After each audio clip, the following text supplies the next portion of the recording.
Hari ini kita ingin renungkan bersama dengan sebuah pokok pikiran yang berjudul Perang yang Mencelikan dari Kebutaan. Kita melihat dari Yohanes pasal yang ke-9, ada 41 ayat, namun saya akan membacakan bagian-bagian yang saya akan sebutkan alamatnya. Pertama ayat 1 sampai yang ke-7. Saya akan bacakan lebih dahulu, dan kemudian saya akan melanjutkan ayat 17, kemudian ayat 24 sampai 27, lalu berikutnya ayat 30 sampai 39. Waktu Yesus sedang lewat, ia melihat seorang yang buta sejak lahirnya. Murid-muridnya bertanya kepadanya, "Rabi, siapakah yang berbuat dosa? Orang ini sendiri atau orang tuanya sehingga ia dilahirkan buta?" Jawab Yesus, "Bukan dia dan bukan juga orang tuanya, tetapi karena pekerjaan-pekerjaan Allah harus dinyatakan di dalam dia. Kita harus mengerjakan pekerjaan Dia yang mengutus aku. Selama masih siang, akan datang malam, dan di mana tidak ada seorang pun yang dapat bekerja. Selama aku di dalam dunia, akulah terang dunia." Setelah ia mengatakan semuanya itu, ia meludah ke tanah dan mengaduk ludahnya itu dengan tanah, lalu mengoleskannya pada mata orang buta tadi, dan berkatalah kepadanya, "Pergilah, basuhlah dirimu yang dalam kolam Siloam." Siloam artinya yang diutus. Maka pergilah orang itu, ia membasuh dirinya lalu kembali dengan matanya sudah melek. Ayat 17, lalu kata mereka pula kepada orang buta itu, "Dan engkau apakah katamu tentang dia? Karena ia telah memelekkan matamu." Jawabnya, "Ia adalah seorang nabi." Ayat 24 sampai 27. Lalu mereka memanggil sekali lagi orang yang tadinya buta itu dan berkata kepadanya, "Katakanlah kebenaran ini di hadapan Allah. Kami tahu bahwa orang itu orang berdosa." Jawabnya, "Apakah orang itu orang berdosa? Aku tidak tahu. Tapi satu hal aku tahu, yaitu bahwa aku tadinya buta dan sekarang dapat melihat." Kata mereka kepadanya, "Apakah yang diperbuatnya padamu? Bagaimana ia memelekkan matamu?" Jawabnya, "Telah kukatakan kepadamu dan kamu tidak mendengarkannya. Mengapa kamu hendak mendengarkannya lagi? Barangkali kamu mau menjadi muridnya juga." Ayat 30 sampai 39. Jawab orang itu kepada mereka, "Aneh juga bahwa kamu tidak tahu dari mana ia datang, sedangkan ia telah memelekkan mataku. Kita tahu bahwa Allah tidak mendengarkan orang-orang berdosa, melainkan orang-orang yang saleh dan yang melakukan kehendaknya. Dari dahulu sampai sekarang tidak pernah terdengar bahwa ada orang yang memelekkan mata orang yang lahir buta. Jikalau orang itu tidak datang dari Allah, ia tidak dapat berbuat apa-apa." Jawab mereka, "Engkau ini lahir sama sekali dalam dosa, dan engkau hendak mengajar kami?" Lalu mereka mengusir dia keluar. Yesus mendengar bahwa ia telah diusir keluar oleh mereka. Kemudian ia bertemu dengan dia dan berkata, "Percayakah engkau kepada Anak Manusia?" Jawabnya, "Siapakah dia Tuhan, supaya aku percaya kepadanya?" Kata Yesus kepadanya, "Engkau bukan saja melihat dia, tapi dia yang sedang berkata-kata dengan engkau, dialah itu." Katanya, "Aku percaya Tuhan." Lalu ia sujud menyembahnya. Kata Yesus, "Aku datang ke dalam dunia untuk menghakimi, supaya barang siapa yang tidak melihat dapat melihat, dan supaya barang siapa yang tidak dapat melihat menjadi buta." Sampai sedemikian jauh pembacaan Injil Tuhan Yesus Kristus. Yang berbahagia adalah mereka yang mendengar dan yang memelihara dalam hidupnya sehari-hari. Hosiana. Hosiana.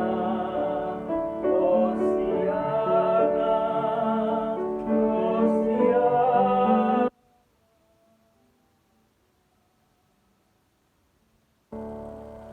Saudara-saudara yang dikasihi Tuhan, pada pagi ini kita masih boleh mengucap syukur oleh karena Dia memberikan waktu yang baik buat kita memikirkan tentang terang yang mencelikan dari kebutaan. Atau di dalam leksionari mengingatkan bagaimana kita bisa melihat dengan mata rohani, bukan hanya dengan mata fisik. Yang sesungguhnya adalah satu penggambaran di dalam kisah ini. Orang yang tadinya tersesat di jalan, dia akhirnya kembali ke jalan itu sendiri, seperti nyanyian tadi, lagu yang berjudul Besar Anugerah Tuhan atau Amazing Grace, yang mengubah seorang anak buah kapal yang tadinya menjual budak akhirnya menjadi hamba Tuhan. Biarlah kita juga bisa menjadi orang-orang yang menjalankan perintah Tuhan. Kita adalah orang-orang yang melakukan pekerjaan Tuhan. Karena Yesus tadi mengatakan, selama masih siang, maka aku akan mengerjakan pekerjaan Dia, yaitu Bapa yang mengutus aku. Karena selama siang ini aku akan datang malam, di mana tidak ada seorang pun dapat bekerja.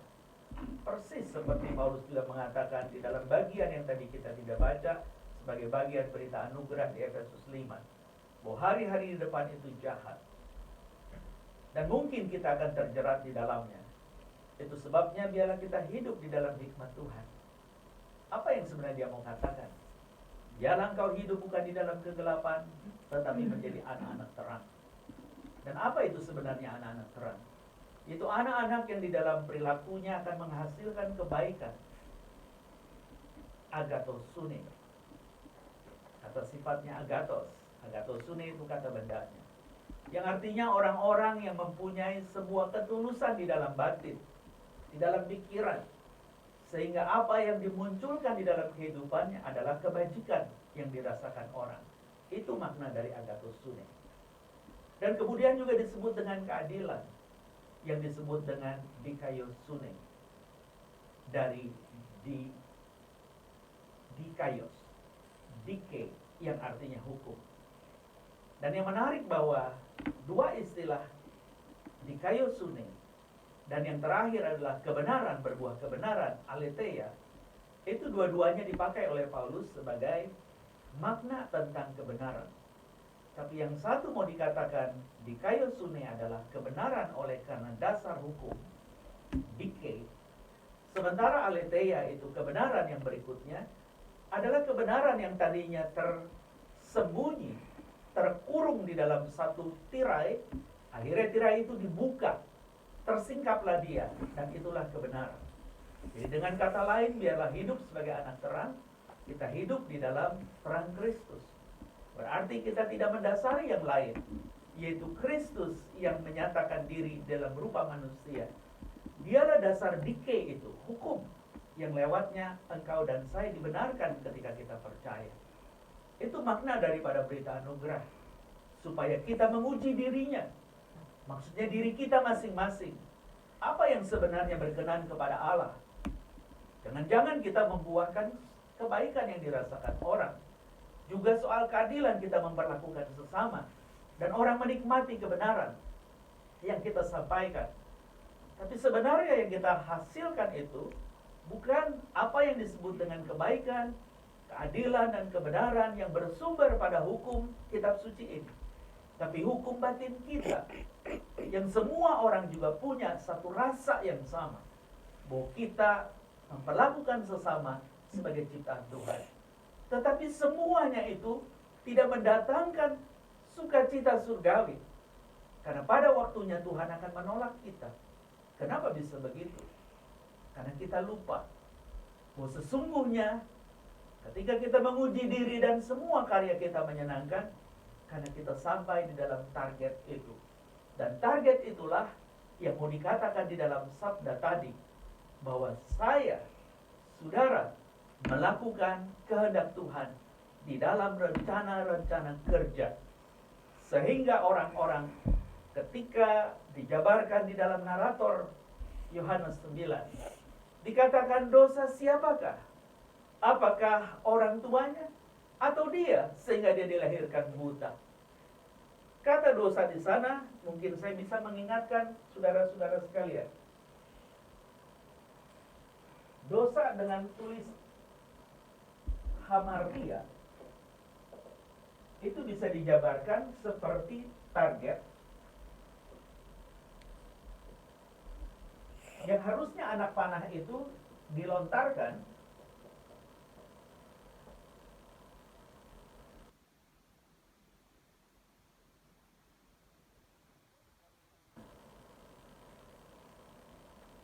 Itu yang namanya benar, karena Tuhan sudah merencanakan dengan sebaik-baiknya. Lalu dosa itu apa? Dosa itu, anak panah itu tidak ke sana, tapi melenceng ke sana. Pengalihan dari panah yang harusnya ke sini, lalu tiba ke sini, perbedaan ini, inilah yang disebut dengan dosa. Dengan definisi hamartia.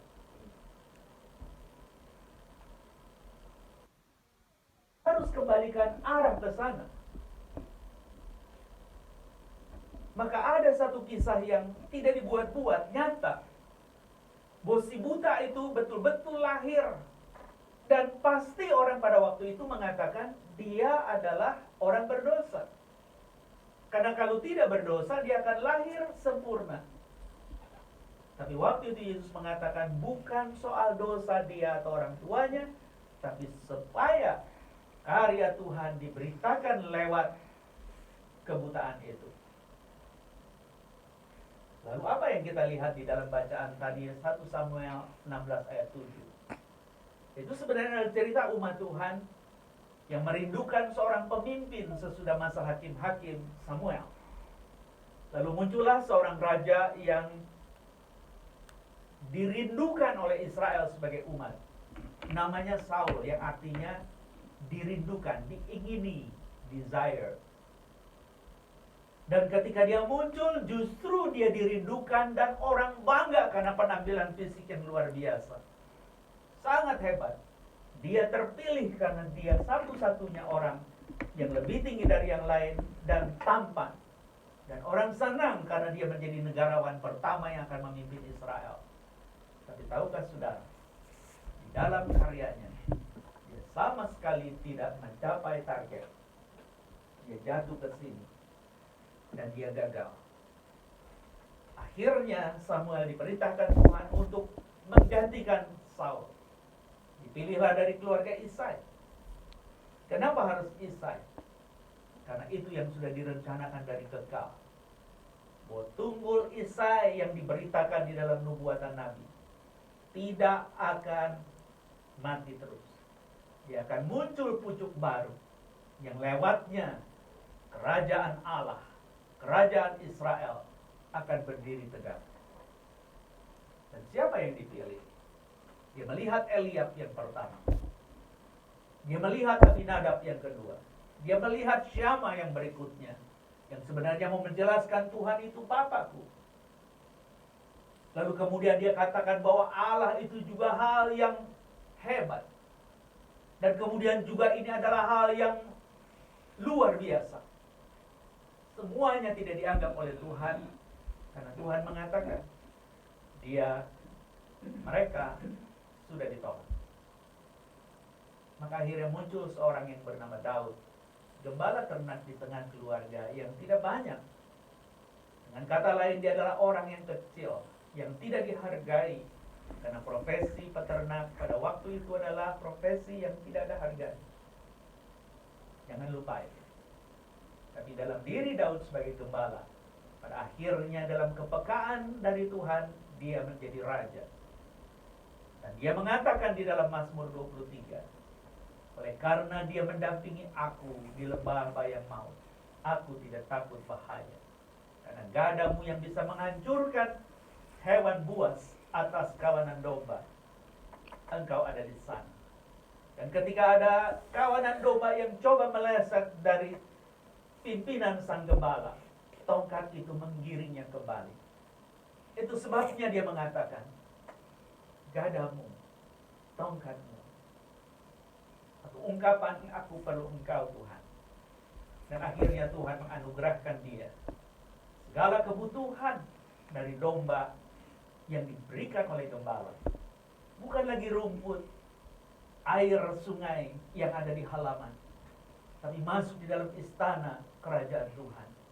Diberi makan di hadapan lawan. Bahkan diakui bahwa dialah pemimpin umat dengan pengurapan.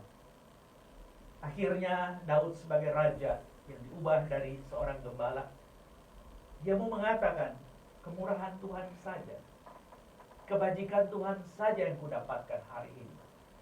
Itu sebab aku akan diam di rumah Tuhan sepanjang masa. Tahukah saudara? Itu dimulai dari seorang Samuel, yang arti namanya adalah Allah. Dia merawat kepekaan untuk mendengar suara Tuhan. Karena dia pernah melenceng, dipikir namanya dipanggil, Imam Eli yang memanggilnya. Ketika dia akhirnya mengatakan, di sini Tuhan aku mendengar, dia bukan hanya mendengar, dia melakukan kehendak Tuhan, rencana Tuhan yang kekal. Dia mengurapi Daud sebagai raja yang dicatat menjadi raja terbesar di Israel. Itu semua dari anak panah yang dikembalikan kepada targetnya. Berarti mungkin saja Anda dan saya orang berdosa, tapi dia ingin memulihkannya supaya kita kembali lagi ke jalan Tuhan. Sekarang kita kembali kepada bagian yang disebutkan oleh Paulus sebelum saya masuk ke Yohanes. Jadi di dalam ayat yang ke-9 tadi dikatakan bahwa anak terang itu akan menghasilkan yang disebut dengan kebajikan, agathosune. Lalu berikutnya juga dikatakan di dalam, bentar ya, supaya tidak salah, ini ada haknya, agathosune. Lalu kemudian dia mengatakan juga buah yang tadi saya sudah jelaskan, dikatakan dengan dikaiosune.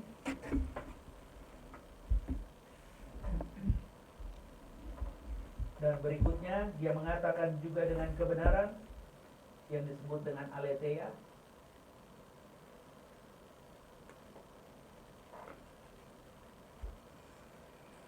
Yaitu buah dari anak terang yang peka untuk mendengar panggilan, supaya kita hidup bukan lagi dalam kegelapan.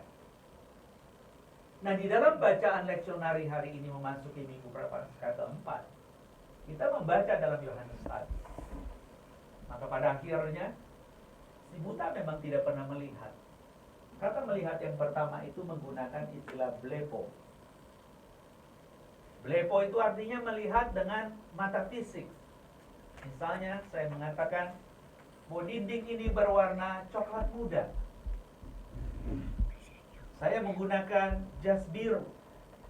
Itu berarti saya melihat sesuai dengan apa yang diakui oleh semua orang. Ini coklat muda dan ini biru. Berarti saya melihat, saya tidak buta. Juga tidak buta warna. Itu makna melihat dengan blepo. Dan ketika si buta yang sudah melek itu, ketika ditantang oleh orang Farisi karena mereka benci dengan kesembuhan si buta itu, kalau kau sudah melihat dia sekarang yang tadinya kau buta, menurutmu dia siapa?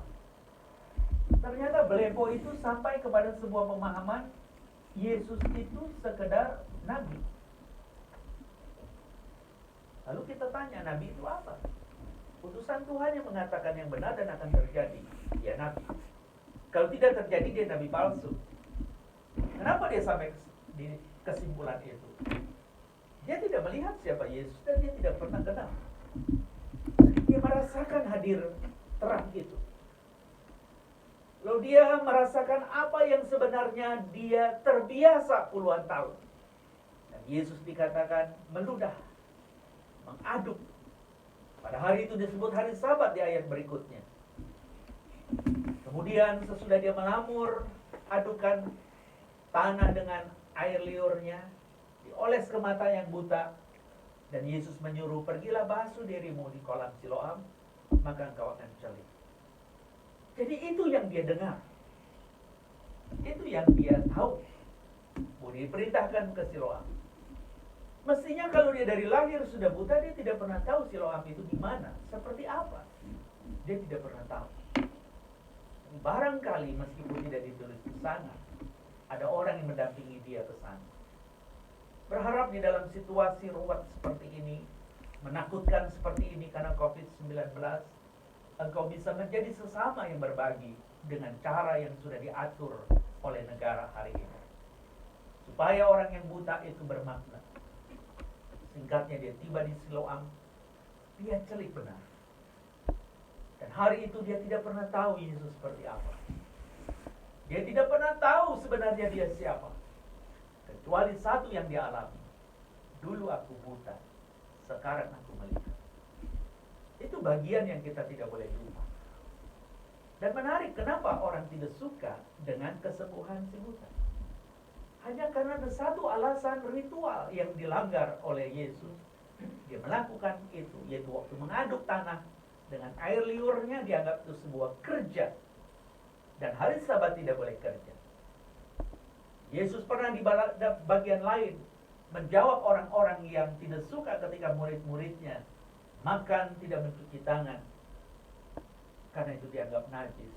Dan itu juga pada hari Sabat yang seharusnya tidak dilakukan. Yesus menjawab, bukan kita untuk Sabat, tapi Sabat itu untuk kita. Dan Yesus mengatakan, akulah Tuhan yang Sabat. Jadi harusnya kita mempercayai Dia. Dan Sabat yang artinya istirahat, menikmati sukacita, itu untuk kita, bukan kita untuk Dia. Sudah selesai di sana. Lalu orang Farisi itu masih jengkel karena dia mengkonfrontasi orang tuanya, bertanya tentang anaknya ini. Mereka hanya menjawab, benar dia anak saya, dilahirkan buta, sekarang melek. Aku tidak tahu bagaimana dia bisa melek. Tidak tahu, tanyakan, dia sudah dewasa. Jadi Farisi itu jengkel sekali. Pemimpin umat waktu itu jengkel sekali. Di sanalah apa yang dituliskan di dalam Injil Yohanes tiba kepada bagiannya. Dalam bacaan tadi 24 sampai 27, dia mengatakan, dari tadi aku sudah mengatakannya, engkau tidak mendengar, dan sekarang engkau masih mau mendengar lagi. Apakah engkau mau menjadi muridnya? Barangkali itu sebuah sindiran bagi orang yang hatinya belum kepada Tuhan arahnya. Tapi dia menjadi sebuah ajakan bahwa saya mau mempercayai Dia, saya ingin mengikuti Dia. Tapi yang menarik dalam kisah ini, tidak ada satupun orang Farisi yang mau mempercayai Yesus. Diusirnya orang buta yang sudah jelek itu. Dan akhirnya narator itu mengatakan dia berjumpa dengan Yesus yang dia tidak duga. Mungkin sekedar basa-basi. Sekarang kau ditolak oleh mereka. Apakah engkau mau mempercayai sosok anak manusia yang disebut dengan Mesias atau anak Allah yang hidup? Dua istilah yang beda, tapi untuk mengartikan peran Yesus yang ilahi dan yang insani ada pada dirinya. Yang menarik, orang buta itu mengatakan, siapakah dia? Akhirnya Yesus mengatakan, engkau sudah melihat Dia, yaitu yang sedang berkata-kata denganmu. Melihat itu bukan lagi blepo, tetapi horao.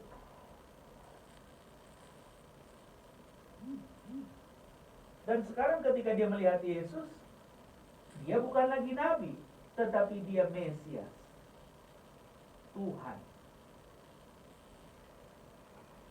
Apa responnya? Sesudah dia mengakui bahwa dengan melihat Yesus, dia adalah Mesias atau Tuhan, dia tunduk menyembah.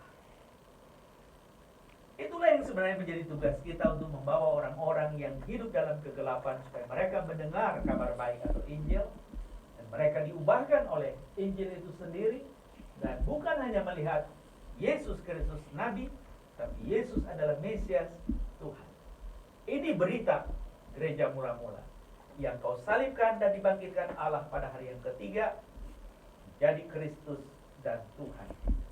Mesias bahasa Ibrani dari Kristus, dan Tuhan atau Kurios untuk mengatakan dialah yang menjadi objek kita menyembah. Dialah Allah yang memanggil kita untuk menyembah, sehingga kita menjadi penyembah-penyembah yang benar, karena kita sampai kepada penglihatan horao. Jadi horao itu apa? Horao itu adalah melihat dengan mata rohani, mendapatkan satu pencelikan. Misalnya, saudara melihat gunung yang biru, tinggi, maha besar begitu, indah sekali. Lalu ada hutan yang Anda lihat, yang dekat kehijauan dan menjauh kebiruan. Lalu Anda mengatakan begini, gunung yang indah dengan segala panoramanya. Oh, betapa besarnya Tuhan Sang Pencipta. Engkau luar biasa memberikan itu buatku. Itu berarti melihat dengan mata rohani atau mental kita, bukan lagi dengan fisik. Berarti ada satu apresiasi. Engkaulah Allah yang maha besar itu. Dengan cara itulah engkau dan saya memahami bahwa si buta itu bukan hanya melihat Yesus secara fisik dan mengakui sebagai nabi, karena mungkin memorinya mengatakan dia utusan Allah dan dia mengatakan yang benar dan terbukti pada dirinya. Tapi itu tidak cukup di sana. Engkau dan saya harus sampai kepada target Tuhan, memuliakan Dia. Apa yang menyenangkan dan dia bisa terima, ujilah, kata berita anugerah tadi dalam Efesus 5 ayat 8 sampai 10. Ya, 10 dikatakan ujilah apa yang berkenan. Berarti engkau dan saya bukan sedang melakukan ambisi kita, tapi kita mewujudkan visi Tuhan. Dan visinya adalah sampaikan kabar baik itu. Oh, dia terang dunia. Selama siang dia akan mengerjakan pekerjaan dari Dia yang mengutus aku, kata Yesus. Dan akan ada gelap di mana orang tidak bisa bekerja lagi. Apakah COVID-19 ini adalah suasana gelap? Kita belum tahu. Tapi yang pasti adalah kegalauan dan kegaduhan hati dan pikiran hari ini membuat engkau dan saya tidak tahu harus bagaimana. Berharap dengan ibadah keluarga seperti ini kita saling menguatkan, karena sebenarnya inilah yang dilakukan oleh gereja mula-mula di dalam ketakutan, bukan karena wabah, tetapi sesama yang membenci. Dan di depan mata ada pedang yang sedang mengancam untuk membunuh kita kalau kita tetap percaya kepada Yesus. Barangkali hari ini juga hal yang sama kita rasakan. Virus itu seakan-akan mau membunuh kita. Kita tidak mengabaikan dengan mengatakan beriman saja dan berdoa. Itu bagian yang dalam. Tapi yang luar sebagai wujud tanggung jawab untuk mendatangkan kebaikan, hiduplah dalam kebersihan, kesehatan yang sudah diatur. Sehingga kita bisa mencegah wabah itu. Ketika kita bisa melewatinya, kita tidak lagi menjadi orang yang merasa hebat dan bangga karena bertahan. Tapi kita mengatakan ini anugerah yang besar. Dia memberi kesempatan untuk aku hidup yang kedua kali. Itulah yang disebut dengan bangkitlah sehingga Kristus bercahaya atas kamu. Di dalam Efesus 5 ayat 14, bangunlah engkau yang tertidur. Biarlah kita tidak bermalas-malasan hari ini. Kita belajar dari seorang yang tidak ada namanya, yang buta sejak lahir. Bukan untuk menyudutkan tentang siapa dosa yang berujung kematian, yang dianggap sebagai buah kutukan karena dosa. Tapi dari dosa itu dia mengubahkan kita sehingga kita bisa mendatangkan yang baik, agathosune.